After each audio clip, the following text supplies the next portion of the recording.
뉴스 딱 나왔는데 네. 뭐 강남 아파트 뭐 12억 떨어졌네 어쨌네 그래서 네. 너무 재밌더라고요. 자료 한번 보여드릴까요, 여러분? 뉴스가 나오면 팩트 체크를 해라, 원문을 봐라 이런 네. 얘기를 되게 많이 하거든요. 12억 12억 내려갔다. 폭락. 네. 8억 폭락. 원베일리, 그다음에 이건 아크로 리버파크. 아크로 리버파크. 그래서 아크로 리버파크를 제가 실거래를 봤어요. 네. 리버파크. 자, 뉴스에 나온 거는 10월 5일자 54억 8천이죠. 근데 20일 날은 또 42억이야. 뭐 어떻게 된 거야? 12억 네. 차이 납니다. 근데 이제 뉴스에 나온 거는 이게 떨어졌다고 이렇게 나온 거잖아요. 네. 15일 만에. 네. 같은 타입이고요. 네. 근데 층이 저층 고층입니다. 2층이잖아요. 네. 2층이잖아요. 그러면 그 전에도 이랬나 봐야 되는 거죠. 그 전에도. 그 전에도 저층은 이 정도 가격으로 형성이 됐다고 저는 보이는 거죠. 그러니까 지금 층마다 가격 차이가 너무 많이 나는 건데 네. 층과 향마다 그러네요. 17층은 48억에도 거래가 됐고 54억에도 거래가 됐고 35는 46억. 그러니까 지금 2층 42억이 저는 그렇게 많이 떨어져 보이지 않아요. 제가 판단하기에는. 근데 그 전에 54억 바로 아래로 42억이 찍히다 보니까 뭔가 12억이 떨어져서 폭락한 것처럼 보이는데 13층 54억이 좀 많이 비싸게 거래가 된 면이 있는 것 같고 근데 얘가 뭐 향이나 이런 것도 디테일하게 봐야겠죠? 그 전에 18층이 40억에 거래됐는데 2층이 42억에 거래가 됐다. 이걸로 보면은 또 얘가 또 비싸게 거래됐다고 볼 수도 있는 거거든요. 2층이. 40억 에 18층인데 얘는 2층이 42억이잖아요. 이 54억을 빼면 그거에 대해서 너무 이제 근데 뉴스만 보면은 반포가 12억이 떨어졌어? 이러면서 뭔가 공포심이 유발이 되잖아요. 네. 그렇게 아니고 앞뒤 좌우도 좀 살펴보시면서 판단해야 되지 않나. 뒤에 코멘트가 좀 웃깁니다. 12억이 내려갔다. 근데 이 12억이 내려간 아파트가 강남권 한강변의 대표 고가 아파트로 유명하다. 약간 의도가 조금 봐라. 지금 이렇게 강남도 떨어지고 있어. 센 약간. 아파트가 지금 12억 떨어졌다. 뭐 약간 이런 느낌. 네. 그리고 트리마제도 8억 원이 내려갔다. 5구 타입이. 네. 그래서 트리마제가 59억 내려간 거잖아요. 네. 5층. 네. 5층이니까 59억 저는 나쁘지 않다고 생각하거든요. 왜냐하면 5월 7일 날 59억에 됐죠. 40층이. 근데 얘는 5층이 59억에 나는 이걸 보면 오른 것처럼 보이거든요. 올해 초만 해도 40층을 59억에 살 수 있었는데 올해 지금 10월에는 5층이 59억이에요. 그럼 여러분 이게 떨어진 거예요? 나는 올라갔다 생각하거든요. 40층을 59억에 샀었는데 올해 초만 해도 지금 5층을 59억이고 그리고 25층 11월 4일 거래는 왜 얘기 안 하냐고. 64억인데. 그러니까 기준점을 어떻게 잡느냐에 따라 그쵸. 이 해석이 완전히 달라질 수 있겠네요. 지금 올랐다라고 보시는 거죠? 저는 올랐다고 보는 거죠. 5월 7일이 59억, 똑같은 59억인데 5월에는 40층이었고 지금 5층인데 59억이잖아요. 근데 나는 이걸 올랐다고 보여지고 그리고 25층이 최근에 11월 4일에는 64억에 거래됐잖아요. 64억 거래된 건 싹 빼잖아 또. 오늘 기사는 64억 거래된 거 싹 뺐어요. 그러니까 이렇게 좀 호도하는 기사는 좀 내지 않았으면 좋겠고 그걸 내서 호도 당하니까 또 내는 거잖아. 그러니까 여러분들도 좀 이걸 좀 디테일하게 보고 이게 이 기사가 정말 맞나? 실제로 거래됐을 수도 있잖아요. 이게 뭐 무조건 이게 뭐 오른 거래요, 내린 거래요라기보다는 네. 내가 그거를 디테일하게 보면서 좀 판단하는 힘을 좀 길러야 되는 것 같아요. 원베일리는 왜 가져오신 겁니까? 원베일리는 거래가 없더라고요. 원베일리도 지금 그 밑에 보면은 네. 거래가 또 얘도 하락했다고 떠요. 33억에 거래됐나? 뭐 이렇게 기사가 났었거든요. 근데 여기구나. 네, 33억, 5억이 여기요. 떨어졌다. 근데 얘는 실거래가 없더라고. 그래서 호가를 봤어요. 네. 호가 최저가가 36억이에요. 그러니까 쟤는 33억짜리가 어떤 내용이 있었는지 현장 가서 이제 확인해 볼 필요가 있다. 이것만 기사만 보고 여러분들이 지금 강남 아파트도 떨어지고 있나 봐. 이렇게 생각하시면 안 된다는 거죠. 그 말씀을 드리고 오늘 딱 떴더라고요, 아침에. 그렇습니까? 재밌네 이거? 오늘 후레인 가서 얘기해야겠다 이러면서. 제가 한 1년 전쯤인가 상가가 이제 좋은 물건이 막 나온다고 그랬었잖아요. 네, 맞습니다. 근데 이제 처음에 이제 금리가 막 상승하고 난 다음에는 어느 정도는 공실이 되던가 금리가 올라가도 사람들이 조금 버텨내거든요. 근데 제일 안 좋은 지역, 안 좋은 매물부터 이제 매물이 나오기 시작하는데 그 기간이 지금 한 2년 좀 지나면서 좋은 매물도 지금 찾아보면은 좋은 매물도 싼 금액에 지금 나오고 있다. 그래서 오히려 지금 금리가 떨어진다고 이제 이렇게 시작하고 있는데 그 전에 높았던 기간적인 게 한 2년 가까이 있다 보니까 네. 그동안에 못 버틴 물건들이 그동안 내놨을 거잖아요. 1년 이렇게 거래가 안 되고 거래가 안 되다 보니까 그 사람들이 이제 거의 이제 한계치에 와서 지금 이제 매물이 좀 많이 나오는 것 같아요. 그래서 상가 매물이 참 많이 나오는 것 같고 얼마 전에 나왔을 때 그 어떤 물건 했다고 했을 때 제가 그때 대출금리를 7%에서 7.5%를 기준으로 생각을 해서 저는 그래도 제 기준 안에 드는 투자를 한다라고 투자를 한다라고 해서 어떻게 그걸 매수했잖아요. 네. 근데 지금 생각해 보면 지금은 이제 제가 얼마 전에 올해 초에 그 1금융에서 대출을 받았던 게 4.5%였거든요. 낙찰가의 100%를 대출받았는데 근데 지금은 조금 더 내년 되면 금리가 조금 더 떨어질 수 있는데 만약에 정말 4% 초반까지도 이제 될 수가 있어요. 그렇죠. 근데 그 전에 기준은 7% 대출금리 7%여도 그 수익이 날 거라고 생각했기 때문에 거의 한 절반?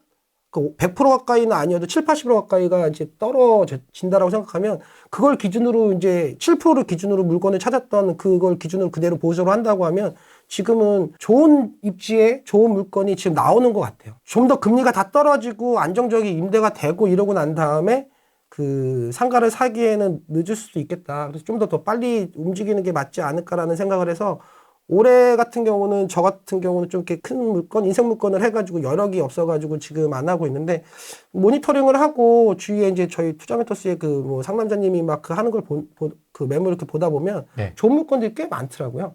근데 물론 그게 수익률이 좋다라고 하는 거 다 중요하겠지만 그래도 그 공실이 안 나는 거, 입지가 좋은 거 골라서 해야 된다는 거죠. 그러니까 예전에는 그런 고를 수 있는 수가 없었어요. 근데 지금은 어떻게 보면 조금 더 보수적으로 골라서 할 수 있는 만큼 물건이 좋은 물건들이 예전보다는 한 2배 정도 더 많아진 것 같다. 너무 늦지 않게 상가를 조금 해놔도 나쁘지 않겠다라는 시기인 것 같고 그래서 저희가 지금 올해 투자했던 물건 같은 경우가 지금 좀 큰 물건에서 그 스토리나 스케줄을 1년 정도 잡았는데 거의 이제 마무리 단계에 가고 있는데 7%에서 7.5%를 그 대출금리 생각했는데 결국은 4.5%의 대출을 받아서 나중에 내년이나 좀 더 후에는 3.5%까지 갈아탈 수 있을 것 같거든요. 그러면 대출이 그 금리가 100%가 낮아지는 거잖아요. 어떻게 보면 3.5%가 낮아진다고 100%가 낮아지는 거니까 그러면은 레버리지 수익률 같은 경우는 2배가 올라가거든요. 그럼 2배가 올라간 거를 그 기준으로 해서 저한테 매수하시는 분도 수익률이 나올 수 있는 그런 저금리 시대 때 저는 그런 일부분을 매도해서 원금 매수를 하겠다. 그 생각을 갖고 있습니다. 지금 상가 타임 너무 좋은 것 같아요. 네, 맞아요. 금리가 확실하게 내려가 있을 때 말고 지금 그 경매로 낙찰을 받아서 나중에 수익률이 좋아졌을 때 매도하는 방법. 매수자의 수익률이 그때는 맞춰지니까 그 네. 매도가가 달라지잖아요. 지금 타이밍 저는 괜찮은 것 같아요. 상가다. 상가. 아, 아파트도 해야 되는데. 그래서 칼리오페님이 용산도 갔다 와서 용산도 하나 해야 되는데. 할 게 너무 많은데. 그래서 현장에 이렇게 보다 보면 그 2년 동안 막 버텼던 분들이 이제 힘들어서 네. 왜냐면 또 그분들 일반인들 같은 경우는 어떤 상황적인 것도 있기 때문에 그 금리가 떨어질 건 알지만 그동안에 버텼던 게 너무 힘들고 그다음에 공실이 한 5개월에서 6개월 이상 돼버리면 일반 분들은 멘탈 나가지. 그냥 미쳐버리지. 그러면 그때 근데 그 물건이 입지가 좋고 내가 나쁜 임대에서 좋은 임대로 바꿀 수 있다라는 게 있고 그다음에 지금 금리를 만약에 7% 잡았다라고 해도 향후에 금리가 3%가 됐을 때는 레벨 수익이 2배 이상 올라갈 수 있다는 거 예상만 된다고 하면 그런 물건은 예전에는 잘 안 보였다고 하면 지금은 그나마 그 정도 안에 기준에 드는 물건이 많이 보이는 것 같아서 나쁜 시기는 아닌 것 같아요. 저 같은 경우는 항상 상가 투자를 하는 사람이기 때문에 어떤 시기가 좋거나 나쁘다라는 건 없지만 그냥 그때그때 기준에 맞춰서 투자하면 되니까. 그렇지만 그 올해의 그 금리가 한창 막 올해 작년에 그 낙찰받은 물건이니까 그때 사람들이 다 놀래했던 거예요. 이런 금리가 올라가고 막 이런 안 좋은 시기 때 이렇게 했는데 저는 이때가 아니면 이 가격에 못 산다라고 생각을 했던 거라서. 근데 이제 지금은 시간이 지금 한 10개월 정도 지났잖아요. 그러면 이제 일반 매매나 이런 거 찾아보면 예전보다 좋은 물건이 찾아보면 좀 더 많아진 것 같다. 그래서 지금 나쁜 시기는 아닌 것 같다.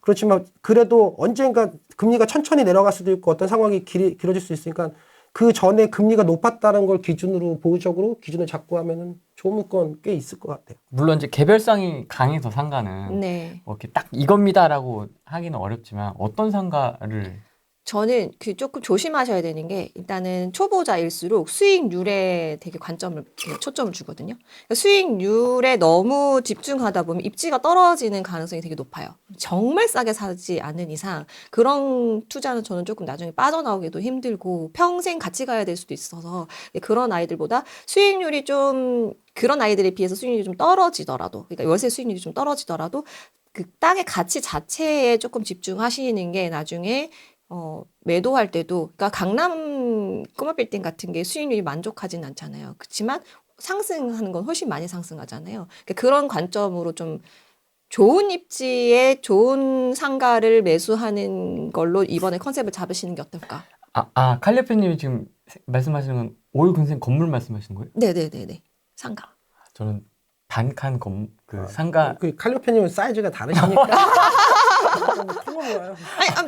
아니, 올근생의 기준이구나. 여기는 상가가. 그것도 그렇고, 뭐, 집합상가도 마찬가지고. 그러니까 조금, 좀 외지에 내가, 여기 수익률 너무 좋아 해서 그런 데 들어가시면 공실 날 가능성도 높고, 그래서 조금 초보들이 많이 그래요. 그 뭐, 옛날에 보면은 뭐, 그래서 오피스텔 막 경기 외곽 쪽에 경매에 낙찰 받으시는 분들이 많거든요. 그러니까 그런 분들은 보면은 수익률은 엄청 좋지. 싸게 낙찰 받을 수 있으니까. 근데 그게 이제 평생 같이 가야 된다. 반려부동산. 네. 그런 거보다는 수익률 좀 떨어지더라도 그 입지 자체를 좀 같이 보시고 투자했으면 좋겠다.